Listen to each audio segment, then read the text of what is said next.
అందరికీ నమస్కారం. CPS కాంట్రిబ్యూటరీస్ pension scheme లేదా ఎన్పిఎస్ నేషనల్ పెన్షన్ స్కీమ్ అని కూడా అంటారు. 2004 తర్వాత ప్రభుత్వ ఉద్యోగంలోకి అపాయింట్ అయిన వారికి సెంట్రల్ గవర్నమెంట్కి ఈ పెన్షన్ అమలు చేస్తున్నారు. పాత పెన్షనే పెట్టాలని అందరూ చాలా పోరాడుతున్నారు, అదే అందరికీ తెలుసు. అయితే ఇందులో ఏమైనా మోసం జరుగుతుందా, స్కామ్ ఉందా? అసలు చాలామందికి మిస్సింగ్ క్రెడిట్స్ అని చాలా చూపిస్తున్నాయి. ఆ డబ్బులు అన్నీ ఎటుపోతున్నాయి? 1 ఇయర్ బ్యాక్ శాలరీ నుండి కట్ అయిన సబ్స్క్రిప్షన్ అమౌంట్ కూడా ఇప్పటి వరకు కూడా యాడ్ అవ్వట్లేదు. ఎందుకు ఇంత లేట్గా యాడ్ అవుతుంది? ఈ వీడియో మొత్తంలో చూస్తే మీకే అర్థమవుతుంది. అసలు ఎక్కడ చూసుకోవచ్చు మన కాంట్రిబ్యూషన్ క్రెడిట్స్, అసలు ఆన్లైన్ సైట్లో ఎలా చూసుకోవచ్చో, ఎలా మిస్సింగ్ క్రెడిట్స్ చూసుకోవచ్చో, ఎలా పార్షల్ విత్డ్రావల్ చేసుకోవచ్చో, ఎలా ఏమైనా చేంజెస్ కానీ తప్పులు కానీ ఉంటే మన డీటెయిల్స్లో వాటిని మార్చుకోవచ్చో ఎక్స్ప్లెయిన్ చేశాను. ఎన్పిఎస్ యాప్ గురించి కూడా ఎక్స్ప్లెయిన్ చేశాను. ఈ యాప్లో కానీ ఆన్లైన్లో కానీ సిపిఎస్ పేమెంట్స్ ఎంతమంది ఉద్యోగులు చెక్ చేసుకుంటున్నారు, ఎంతమంది యాప్ యూజ్ చేస్తున్నారు, చదువురాని వారు కంప్యూటర్ నాలెడ్జ్ వారికి లేదు కాబట్టి, తెలియదు కాబట్టి చాలామంది వారికి అసలు ఈ యాప్ గురించి కానీ ఈ సైట్ గురించి కానీ అసలే తెలియతే చదువుకున్న మీ పిల్లలకైనా మీ దగ్గర వాళ్ళకైనా ఈ వీడియోను పంపి యాప్ ఇన్స్టాల్ చేసుకొని యూజ్ చేయండి. మీతోటి ఉద్యోగులకి ఈ వీడియోను షేర్ చేయండి. ఎందుకు ఇలా అవుతుందో సెంట్రల్ గవర్నమెంట్కి అడగాలని, వాళ్ళు పట్టించుకోకపోతే ఎవరో కోర్టు ద్వారా అయినా దీనికి పరిష్కారం కనుక్కోవాలని ప్రయత్నం చేయాలని అనుకుంటున్నాను. ఎందుకంటే నేను నా ఒక తెలిసిన ఉద్యోగులు కూడా చాలామంది చూస్తాను, చాలా మిస్సింగ్ క్రెడిట్స్ ఉన్నాయి. అసలు ఇదంతా ఎందుకు జరుగుతుందో కూడా తెలుసుకోవాలి. సో ఈ వీడియోని మీ యొక్క ఎంప్లాయీస్ గ్రూపులలో షేర్ చేయండి. యూట్యూబ్ వీడియోని డిలీట్ చేయడం జరిగింది, సో నేను మళ్ళీ వీడియో చేస్తున్నా. ఎందుకు డిలీట్ చేశానంటే నేను ఎన్పిఎస్ యాప్ ఓపెన్ చేసి చెప్పడం వల్ల అండ్ ఈ సబ్స్క్రిప్షన్ డీటెయిల్స్ గురించి సైట్ కూడా ఓపెన్ చెప్పడం వల్ల రైట్ డీటెయిల్స్ అన్నీ కనబడుతున్నాయని చెప్పేసి యూట్యూబ్ నాకు మెయిల్ చేసి వీడియో డిలీట్ చేయడం జరిగింది. సో మళ్ళీ ఓన్లీ జస్ట్ బ్రీఫ్గా యాప్ ఎట్లా ఇన్స్టాల్ చేసుకోవాలి, ఎలా యూజ్ చేసుకోవాలి అండ్ సైట్లో నేను చెప్పినట్టు మిస్సింగ్ క్రెడిట్స్ ఎట్లా మనం చూసుకోవాలని చెప్పేసి చెప్పడం జరుగుతుంది. సో ఈ వీడియో లాస్ట్ వరకు చూడండి. ప్లే స్టోర్లో ఎన్పిఎస్ అని మనం టైప్ చేస్తే ఇలా ఎన్పిఎస్ బై ప్రోటీన్ ఈ గవర్నమెంట్ వస్తుంది. సో ఇలా మనకు ఉంటుంది, దీన్ని మనం ఇన్స్టాల్ చేసుకోవాలి. సో ఇది యాప్, జస్ట్ యూజర్ ఐడి మన పాన్ నెంబర్లో ఉంటుంది కదా, మన సిపిఎస్ నెంబర్, అది యూజర్ ఐడి ఉంటుంది. ఓటీపీ మెయిల్కి లేదా ఫోన్ నెంబర్కి ఓటీపీ ద్వారా మనం పాస్వర్డ్ క్రియేట్ చేసుకోవాలి. ఫస్ట్ ఎంటర్ యువర్ పాస్వర్డ్ చేసుకొని ఓపెన్ చేసుకోవాలి. ఒకవేళ పాస్వర్డ్ ఓటీపీ లేదు, మొబైల్ నెంబర్ లింక్ లేదంటే దానికి మన మాస్టర్ అప్డేట్కి ఫామ్ ఫిల్ చేసి ట్రెజరీలో పంపివ్వాలి. అప్పుడు వాళ్ళు అప్డేట్ చేస్తారు, తర్వాత మనం ఓటీపీతో చేసుకోవచ్చు. సో అది కూడా నేను దీని తర్వాత మీకు ఫామ్ గురించి ఎక్స్ప్లెయిన్ చేస్తాను. సో ఇలా మనకి యాప్ ఉంటుంది. App finger print, user ID and 4 digit pin ఉంటుంది. సో ఇలా ఓపెన్ అవుతుంది. యాప్ ఓపెన్ అయ్యి మనకు టైర్ 1 ఎంత అమౌంట్ ఉందని నెట్ స్క్రీన్ మీద చూపిస్తుంది. అండ్ మనకు తర్వాత కాంట్రిబ్యూషన్ స్టేట్మెంట్ కూడా ఎన్ననేది కింద చూపిస్తుంది. అందులో మనకి ఎడిట్ ఆప్షన్ కూడా ఉంటుంది, ఎడిట్ కూడా చేసుకోవడానికి కూడా ఉంటుంది. మాస్టర్ డీటెయిల్స్ ఎడిట్ కోసం గూగుల్లో అనెక్సర్ S2 ఫామ్ ఎన్పిఎస్ మనం టైప్ చేసి ఇలా వస్తుంది. సో ఈ ఫస్ట్ది ఓపెన్ చేసుకుంటే మనకి పీడిఎఫ్ డౌన్లోడ్ చేసుకోవచ్చు.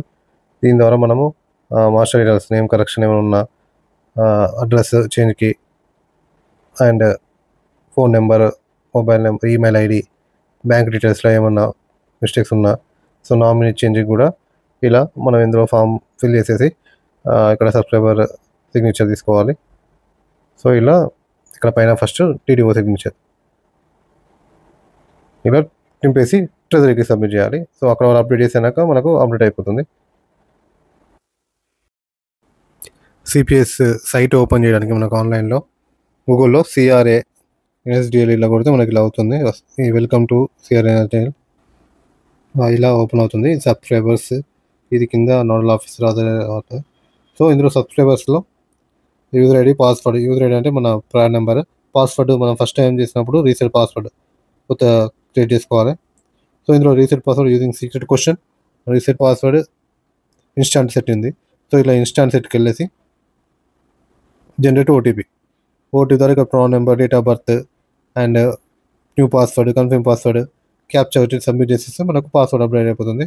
తర్వాత మనకు పాస్వర్డ్తోని మన ప్రాన్ నెంబర్ను పాస్వర్డ్ ఎంటర్ చేసేసి సైట్ ఓపెన్ చేసుకోవాలి. సో సైట్ ఓపెన్ చేసినాక మనకు ఇలా ఆప్షన్స్ ఉంటాయి. Make transaction, manage my account, account statement, goal planner, track transaction, manage my withdrawal. So make ట్రాన్సాక్షన్లో contribution, online, change, asset class, switch to tier 1, advance investment account, download print PAN card, ఇన్షియర్ shifting. So ఇవి ఉన్నాయి. Next manage my అకౌంట్లో update ప్రొఫైల్లో change contact details, verify bank details, change address, update nomination, add pan, add photo, update Aadhaar. So ఇలా ఉన్నాయి. Next main నేను చెప్పింది missing credits కనబడేది మనకు అకౌంట్ స్టేట్మెంట్లో transaction statement, holding statement, voluntary statement, billing statement, contributive statement ఉంది. So ఈ contributive స్టేట్మెంట్లో మనకు మిస్సింగ్ క్రెడిట్స్ ఉంటాయి. ఈ కాంట్రిబ్యూటివ్ స్టేట్మెంట్ ఓపెన్ చేసుకోవాలి. ఓపెన్ చేసుకున్నాక మనకు ఇట్లా ఫైనాన్షియల్ అడుగుతుంది. ఫైనాన్షియల్ ఇయర్లో ఇక్కడ మనకు 25, 25, 26 సెలెక్ట్ చేసుకుంటే మనకు ప్రజెంట్ వరకు ఏమేమి మిస్సింగ్ ఉన్నాయి అనేది మొత్తం కనబడతాయి. సో ఇక్కడ వరకు ఫైనాన్షియల్ ఇయర్ సెలెక్ట్ చేసుకొని మనకు సెర్చ్ చేసుకోవాలి. సో అందులో మనకు లాస్ట్ కిందలో మిస్సింగ్ క్రెడిట్స్ అని ఉంటాయి. ఇలా మనకు మంత్, ఇయర్ అని క్లియర్గా కనబడతాయి. సో ఇవి ప్రజెంట్ ఇప్పటి వరకు నాకు ఉన్న మిస్సింగ్. అయితే మనకి జనవరి నుంచి మే వరకు క్రెడిట్ అయ్యాయి అందరికీ, మళ్ళీ జూన్, జూలై కాలేదు. సో మళ్ళీ డిసెంబర్ అయింది. నవంబర్ 24 నుంచి జనవరి 24 నుంచి నవంబర్ 24 వరకు ఎవరికి కాలేదు. నేను వేరే వాళ్ళవి కూడా చూసాను మా ఆఫీస్లో, వాళ్ళకి కూడా కాలేదు, వాళ్ళకు కూడా క్రెడిట్ కాలేదు. సో ఈ పైన ఉన్నాయి కంప్లీట్ మిస్సింగ్. ఇవి 2014, 15, 18, 19, 20, 21. సో ఇది డిసెంబర్ 2014 నేను అపాయింట్ అయిన మంత్. ఆ మంత్ అది క్రెడిట్ కాలేదు. అట్లా ఎవరికి చూసినా ఆ మంత్ క్రెడిట్ అవుతలేవు. నెక్స్ట్ ఇలా మిస్సింగ్ ఉండడం వల్ల, ఇన్ని మిస్సింగ్ ఉండడం, ఇవన్నీ ఎట్టిపోతున్నాయి, డబ్బులు ఎందుకు యాడ్ అవుతలేవు? నేను ఆబ్సెంట్ కూడా కాలేదు, ఎక్కువ మంత్స్ కూడా కాలేదు. మరి ఇవన్నీ ఎందుకు మిస్సింగ్ అవుతున్నాయి? సో మళ్ళీ 1 ఇయర్ నుంచి జనవరి 24 నుంచి ఇప్పటి వరకు ఎందుకు క్రెడిట్ అవుతలేవు? మనకు కట్ అవుతున్నాయి, ట్రెజరీకి పోతున్నాయి, మరి అవి ఎందుకు యాడ్ అవుతలేవు? సో ఇలా చాలా అందరికీ ఇది మ్యాక్సిమం ఉన్నాయి. సో మీరు కూడా ఇట్లా ఆన్లైన్లో ఓపెన్ చేసుకొని చూసుకోండి. రీసెంట్గా ఉన్నాయి, ఒకవేళ 24, 25, 23, 22 ఇలా మీరు ఒక స్టేషన్లో రీసెంట్గా మిస్సింగ్ ఉంటే అవి ట్రెజరీ ఆఫీస్కి వెళ్ళేసి వాళ్ళకు అది ప్రాసెస్ ఉంది, దాని ద్వారా చేసుకొని మనం యాడ్ చేసుకోవచ్చు. ఇక పాతవి అంటే పాతవి మాకు సంబంధం లేదు, ఎక్కడ ఏ స్టేషన్ ఉంటారో ఆ స్టేషన్కి సంబంధం ఉంటుందని వాళ్ళు చెప్తున్నారు. సో వాళ్ళకు కూడా ఎక్కువ క్లారిటీ లేదు. వాళ్ళకు కూడా అసలు చాలా మందికి దీని గురించే తెలియదంట, అసలు ఇవి ఎట్లా చేయాలి, ఏంది అనే ప్రాసెస్ కూడా వాళ్ళకు కూడా తెలియదు అంటున్నారు. సో దీనికి ఒక సొల్యూషన్ కనిపెట్టాలి.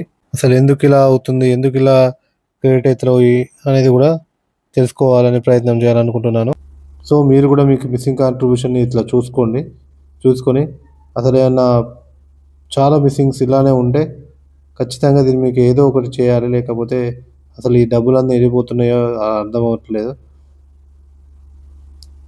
1000 కాదు, 2000 కాదు, దాదాపు చాలా డబ్బులు, దాదాపు ఒక 50,000 రూపాయల దాకా నాయే మిస్సింగ్ ఉన్నాయి.